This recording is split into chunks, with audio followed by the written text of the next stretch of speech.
Maayong gabi, Cagayan de Oro, o saan mang sulok sa mundo. Karong gabi una ang ating pagatunan ay mahitungod sa Bible inspiration, kung paano ba gihatag sa atong Ginoong Dios ang iyang written word ngari kanato sa mga Kristohanon. 5 years ago na live ko na ito sa Facebook, kaso lang ni anak nga live ay medyo putol-putol ang dili maayo ang iyang pagkakuha dahil sa kahinaan ng internet noong panahon na yon 5 years ago. So pag gitana ko murag lahig yun. So muna nakahuna-huna ako na otrohon pag live nito.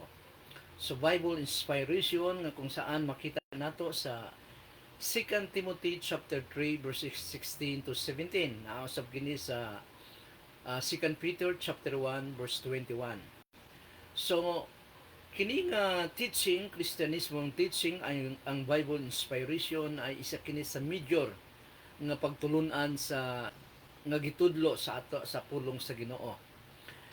We believe sa kasagara sa mga statement of faith sa usa ka simbahan, evangelical church ay naa gining Bible inspiration. So we believe in the divine inspiration, truthfulness and authority of both Old and New Testament scriptures in their entirely as the only written word of God, without error in all that it affirms, and the only infallible role of faith and practice. 2 Timothy chapter 3 verses 16 to 17. Isa kini sa uh, among statement of faith sa simbahan. So ang 2 Timothy chapter 3 verses 16 to 17 ang nasulat dinhi matud pa dinhi sa Binisaya dahil mga Bisaya ang sa Cagayan de Oro, Misamis Oriental o dinhi sa Mindanao. Busa mas ginapili ko ang Binisaya kayo dahil native language ni dinhi sa Cagayan de Oro. Matud pa sa pulong sa Ginoo. Ang tibuok kasulatan gisulat uban sa lamda gikan sa Dios og mapuslanon alang sa pagtudlo sa kamatuoran, sa pagbadlong, sa pagsaway og sa pagtudlo unsaon pagkinabuhi nga matarong. Sa ingon ang nagalagad sa Dios masangka pag-ayo og maandam sa tanang maayong buhat. Si Lord ang padayon nga manalangin sa iyang pulong, sa pagkabasa sa iyang pulong. Sa 2 Peter chapter 1 verse 21 mausab ning giingon ni Apostle Peter. Mao ning giingon ni Apostle Peter through the guidance of the Holy Spirit. Matud pa dinhi kay walay propesiya nga nahimo gumikan sa pagbuot sa tao. Ang Espiritu Santo mao'y nagmando sa ilang pagsulti sa mensahe nga gikan sa Dios. So klaro kayo dinhi nga ang matod pa din ang mensahe ay gikan gid sa atong Ginoong Dios. So what is meant by divine inspiration, truthfulness of authority? Unsa ba ang buot pasabot sa Bible inspiration? Truthfulness, kamatuoran og otoridad. So munang pangutana nga atong tubagon bago matapos kining pagtalakay nato mahitungod niini nga subject. So unang-una, pila ba ka books ang sulod sa Bible? From the Old Testament down to the New Testament. Pila ba ka libro nga nakapasa sa canon sa mga atong church fathers, first century AD, kung saan mipasa kini nga nahimong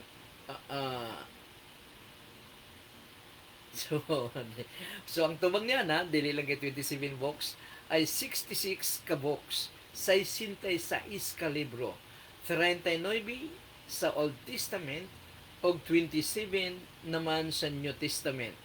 So, kung imong i-add na nga mga libro ay composed of 66 books, Old Testament and New Testament. So, pila ba ka books ang sulod sa Biblia? From Old Testament down to the New Testament, 66 ka libro.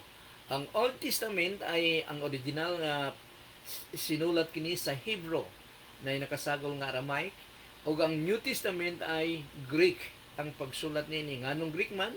Dahil sa first century AD ni anang panahon na ang Israel ay under sa Roman government nga kung saan ang ilang common language ay Griego. So, Griego, pinasulat sa Ginoo sa Griego dahil kini ay masabtan sa tanan. Tanang mga sakop sa Roman Empire makasabot. So, gusto sa atong Ginoong Dios nga ang iyang pulong masabtan gayud sa tanan. Muna nga dahil anderito ako sa Cagayan de Oro, Misamis Oriental, Bisaya ang dialect dito or ang language dito ko ang native language. So binisaya gayud ang akong ga ga ga ideklara gamiton nga language. Pero English di kay ko makabalo. Tagalog medyo okay ra. English guwat sinanggo. So ikaduha nga pangutana, unsa ba kining Bible inspiration nga giingon sa 2 Timothy chapter 3 verses 16 to 17 o sa 2 Peter chapter 1 verse 21.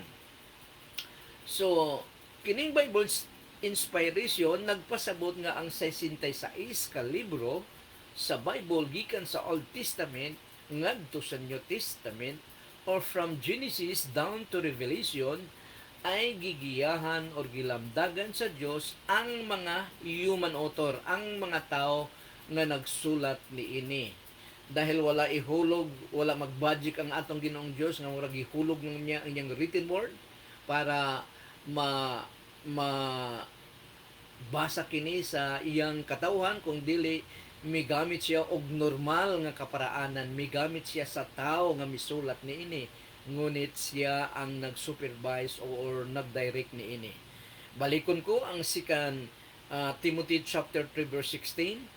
Ang tibuok nga kasulatan gisulat pinaagi sa gahom sa Dios, gahom sa Dios.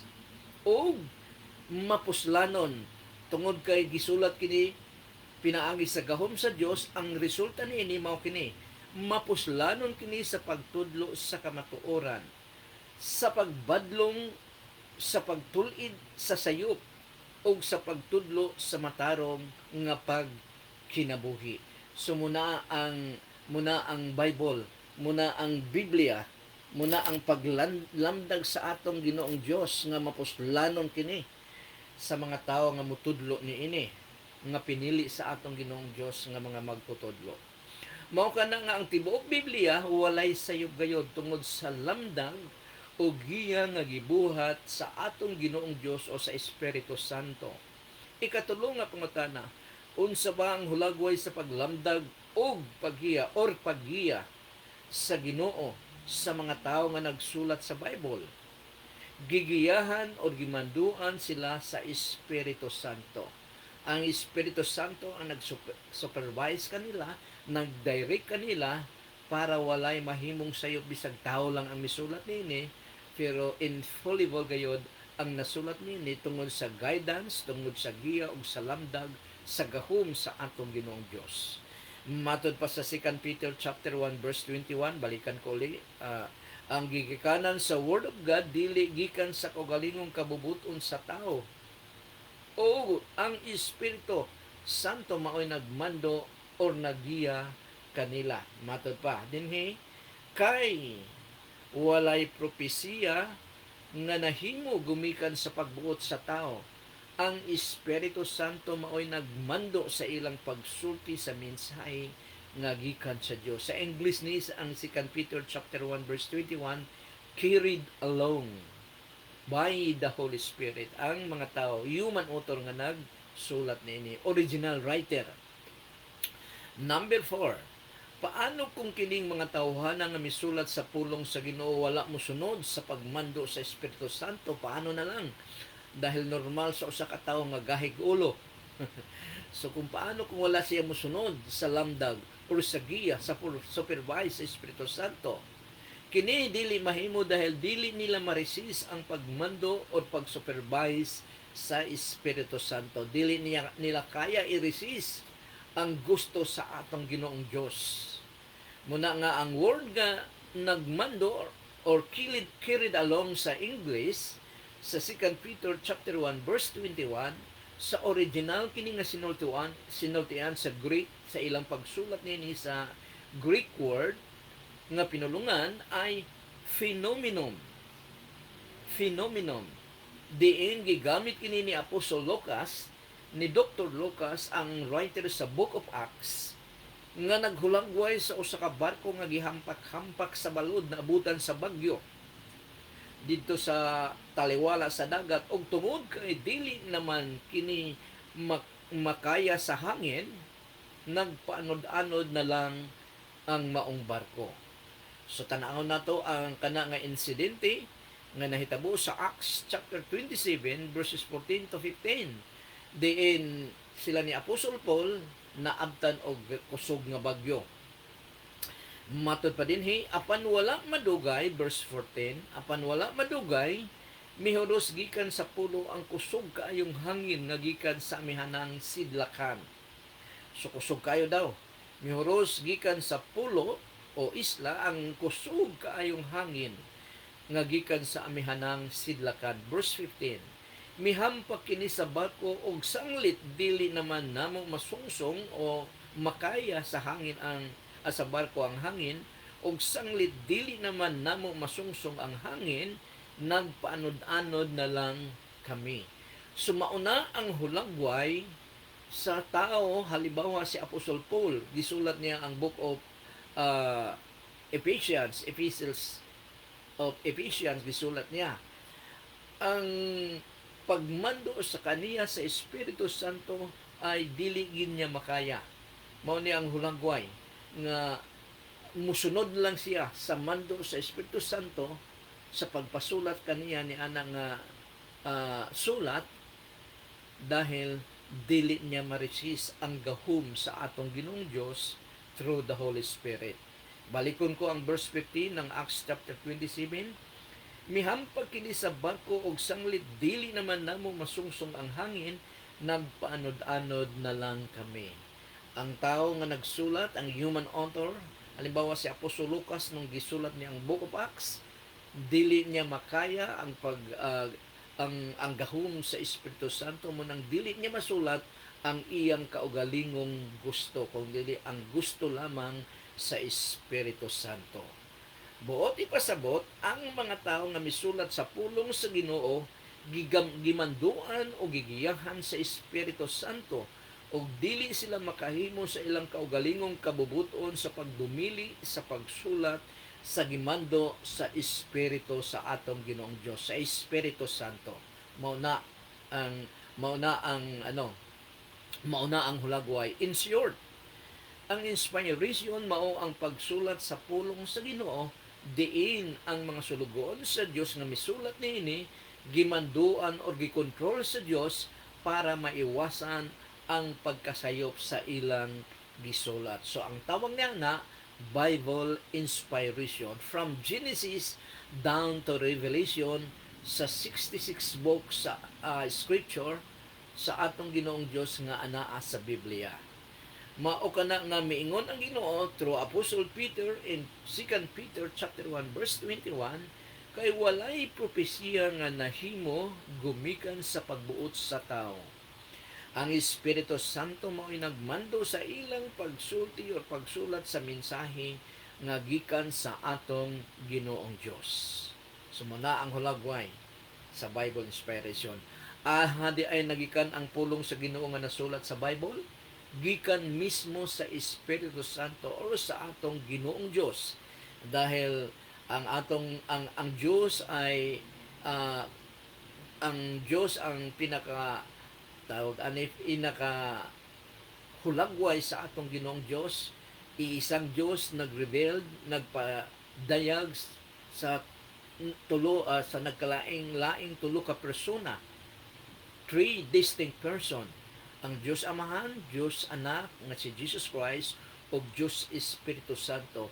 Kung paano gigiyahan sa Espiritu Santo ang mga tao nga sulat sa scripture, sa Bible, mao gihapon parang si Jesus Christ o ang Diyos Amahan ang nag-guide gihapon, dahil ang usa ka Dios ay nagpadayag sa tulo ka persona o ang Amahan, ang Anak ug ang Espiritu Santo bisan distinct person sila pero wala sila kaibahan. Ang nakakita sa Amahan, ang nakakita sa kay Jesus Christ, nakakita na sa Amahan ug nakakita usab sa Espiritu Santo. They are distinct individual but kaparihas gayud sila, equal sa tanang matang nga pagka Dios. Number 5, dili tulo ka Dios ngunit isang Dios nag-reveal in three distinct persons. Number 5, di ay nagikan ang pulong sa Ginoo nga nasulat sa Bible, gikan mismo sa Espiritu Santo nga nagmando or naggiya kanila. Ang gigikanan sa pulong sa Ginoo dili gikan sa tao kay dili man siya ang nagbuod sa iyang gipagsulat, ang Espiritu Santo man ang nagmando kaniya. Ikaunom nga pangutana, kung ang Ginoo ang gigikanan sa Bible, nganong ang tao man ang misulat niini? So ang tubag ni ana, dunay duha ka nature ang Bible. Human who does the writing, so ang tao nga nagsulat niini sa English pa, human who does the writings, ug ang Espiritu Santo nga nagdirect or nagkontrol para walay tawhanong pagkasayop. Ang Biblia parihas og hulagway sa atong Ginoong Hesus. Si Hesus tinuod nga tao ug tinuod usab nga Dios. John chapter 1 verse 1, matod pa dinhi sa wala pay nasulat matod pa sa Biblia, pulong sa Ginoo sa John chapter 1 verse 1, sa wala pay nabuhat bisan unsa ang pulong diha na, ang pulong uban sa Dios ug ang pulong Dios. Sa English ni sa English ni, in the beginning was the word. So sinugdan na ana ang word, kinsa ning words, verse 14, si Jesus Christ. John chapter 1 verse 14, ang word sa verse 1 gipakita dito sa verse 14 nga si Jesus Christ ang word. In the beginning was the Word, and the Word was with, kauban, with God. So, ibig sabihin, pag with kauban, ay dili isa lang, kung dili duha na sila. And the Word was with God, and the Word was God. So, duha na sila ka Diyos, pero muna lagi nga, munang mystery sa Diyos, one God revealed in three distinct persons. So, munang makita nato sa 1 Timothy usab, nga sulat ni Apostle Paul chapter 2 verse 5, matod pa dinhi, kay may usa lamang ka Dios ug usa lamang ang naghiusa sa Dios ug sa mga tao. Siya mao ang tao nga si Kristo Hesus. So, munang mystery sa atong Ginoong Dios, dahil dili ang Ginoong Dios dili makita, busa ang ikaduha nga persona nga si Jesus Christ nagpakatao para ideklara niya ang Dios nga dili makita. Muna nga nagpakatao siya. Munang giingon dinhi ni Apostle Paul sa 1 Timothy chapter 2 verse 5, siya mao ang tao nga si Kristo Hesus. Munang tawag nato nga nagpakatao ang Dios sa persona ng atong Ginoong Hesukristo. Gigamit ni Jesus si Maria pag-ani sa kalibutan, pero gipanamkon siya sa Espiritu Santo para ang sala ni Adan and Eve dili niya masunod. Dahil si Mary wala moagi sa normal nga pamaraanan nga para magbuntis ang usa ka babaye. Ang Espiritu Santo ang nagahom kaniya, matod pa sa Lucas chapter 1, kung wala ka masayo, Lucas chapter 1, ang Espiritu Santo ang naghom kaniya para si Jesus nga nagpakatao dili niya mamana, dili niya ma-inherit ang sinful nature sa usa ka tawo, kay ang Espiritu Santo man nanamkon siya sa Espiritu Santo. Mao nang giingon sa Luke chapter 1 verse 34 to 35, matod pa dinhi, si Maria miingon sa anghel, kinsa ni nga anghel, si Archangel Gabriel. Si Maria miingon sa anghel, unsaon pagkahimo niini nga wala man ako'y bana? So unsaon, dahil giingnan siya ni Archangel Gabriel nga mamburo siya og ang itawag sa iya anak sa mahimon niyang anak ay anak sa Dios. So matod pa sa verse 35, matod pa ni Mary, unsaon man pagkahimo niini nga wala man ako'y bana. Verse 35, ang anghel miingon, mitubag, mukunsad kanimo ang Espiritu Santo og magpabilin ang gahom sa Dios diha kanimo. Tungod niini ang balaan nga bata tawgon nga anak sa Dios. So munang hulagway kung paano gibuntis ang atong Ginoong Kristo kay Mary. Wala siya mag-agi sa ah, normal nga sitwasyon para mabuntis ang usa ka babae, kundi milagro ang Espiritu Santo mikunsad kaniya. Ang gahom, mukunsad kanimo ang Espiritu Santo og magpabilin ang gahom sa Dios diha kanimo. Ay dayon sa nagbuntis. So muna ang grabe nga milagro sa pagbuntis pa lang sa atong Ginoong Kristo, grabe na nga milagro hangtod sa kapanganakan, hangtod sa iyang kamatayon. Ang Biblia gisulat usab sa tao, pero gikontrol sila sa Espiritu Santo para malikayan ang tawhanong pagkasayop. Mao kini ang hulagway sa mga tao nga misulat sa pulong sa Ginoo. Ang Espiritu Santo ang nag-supervise kanila samtang gisulat niya ang pulong sa Ginoo. Wala siya mawala sa iyang kaugalingon, pero dili niya ma-resist ang mando sa Espiritu sa atong Ginoong Dios or sa atong Ginoong Dios. Munang dual nature ang Biblia, kagaya ni Jesus Christ nga dunay dual nature. Siya ay tinuod nga Dios, siya usab ay tinuod nga tao. Ang Biblia gisulat pinaagi sa lamdang sa Espiritu Santo og migamit siya sa tao usab. Ang pinaka-source ang atong Ginoong Dios, gumigamit lang siya sa tao as a human author. Number 7 nga pangutana, unsa man kining truthfulness or kasaligan gayud ang Bible? Ang tubag niya na, tungod kay gikan man mismo sa Ginoo ang iyang pulong, bisan ang tao nga iyang sulugoon ang misulat niini, ang Bible kasaligan gayud og walay sayop ni makakumpara niini nga libro. So munang truthfulness sa Bible, munang di wala kay sayop, infallible. Ang mga tao, tanang tao masayop, nagkasala, tungod sa ilang sayop nagkasala, pero ang Espiritu Santo nga nag-guide sa Bible o gikan sa kaniya, wala gay pagkasayop. Number 8 nga pangutana, unsa man kining dunay authority ang Bible? Tubag, tungod kay kamatuoran man ang pulong sa Ginoo nga naa sa Bible, ang sulugon sa Dios dunay otoridad nga gikan sa Ginoo mismo sa pagtudlo unsaon pagkinabuhing matarong, pagbadlong ug pagkurik sa sayop nga pagtulunan aron ang katawhan sa Dios masangka pag-ayo ug maandam sa tanang maayong buhat. So munang dunay authority ang usa ka tawo kung Bible ang iyang gamiton, dahil ang iyang gigamit ay pagtulunan man sa atong Ginoong Dios. Pagtulunan sa atong Ginoong Dios, dili iyang pagtulunan. Kung iyang pagtulunan mo nang minsan wala siya otoridad. Pero kung pagtulunan, pulong sa Ginoo ang iyang gigamit, do na ganyod siya otoridad, dahil mismo ang Ginoo na mismo ang iyang gigamit ini through His written word. Sumao kini ang kahulugan si divine inspiration, truthfulness ug authority sa pulong sa Ginoo nga anaa sa Bible. Therefore, bisag tawo ra ang misulat sa Bible tungod sa giya o paglamdag sa Dios sa mga nagsulat niini, human author, wala kini sayop og dunay otoridad sa tanang pagtudlo nga pagabuhaton ang nagtudlo sa pulong sa Ginoo. So dinhi na kita kutob, dahil humana kita mubura ang Bible inspiration nga subject nga akong nabuhat.